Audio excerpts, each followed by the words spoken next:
culture changing initiatives, if you think about this, does culture only affect senior leadership? Does it only affect middle management?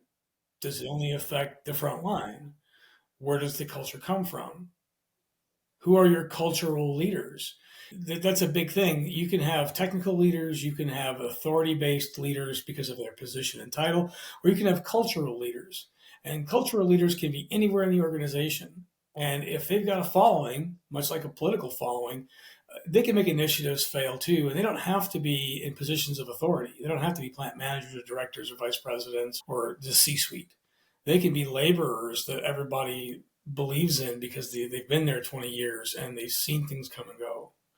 So if you don't address the things, and let me talk a little bit about how each level of a company, how each layer of a company is impacted, right? So CEO, the C-suite, they want to look at strategic directions at what's gonna increase the top line and the bottom line.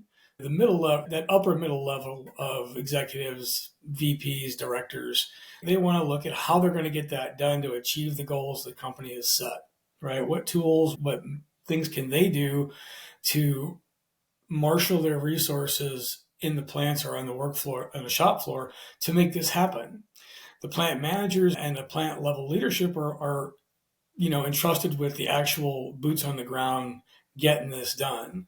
But at the most purest level, everybody on the shop floor are the ones that actually implement and make the change. They're actually the ones doing all the work and making all the changes in their daily lives to make that initiative that the CEO sees as strategic and the upper mid level executives see it as tactical for success, and the plant manager and plant level leadership look at this is for the betterment of our plant as well as our company to keep us all secure. So if you don't look at how each one of those people are affected, you're either the one planning it, you're the one implementing it, or or you're the one it's happening to. Which one do you think is the most important? In my opinion, it's important to have a good plan and a good direction, but it's absolutely paramount and critical that the people it's happening to have a say, are involved, and made aware of what those changes are going to be and how it affects them. Because if you don't, that's typically where it stalls because the culture will force those people to push back and the implementation doesn't happen quite as well. And the evidence that that's happening, that they haven't been communicated well enough, is the plant managers will be, look, hey, the people are really not liking this. And the directors are going to get frustrated with the plant managers, and then the VPs and the C-suite are going to start pounding and handing the desk going, hey, I entrusted you with all this money and time. Are you just not a good project manager? They're going to blame these people in between when the change management piece, the cultural change, finding the cultural leaders and involving them and crafting a message at each level, what's in it for them and how they're important to this process being successful. That's usually the bigger part. And then the culture change behind that is now when the senior leadership has to understand that this is not a once and done. You have to change a lifestyle. It's losing weight. I used to be a really big guy, so I can speak from experience that it's not 6 months and you're done. It's 6 months to make the change. It's 3 years to get used to it. And you're constantly fighting the urge to want to fall back off the wagon.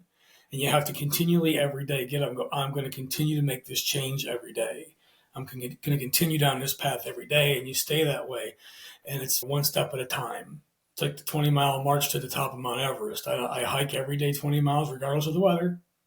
I'm going to get there with my team intact. If I don't, and I try to go really far on the days I have good days and go small distances on days I have bad days, statistically, you'll find that you aren't successful.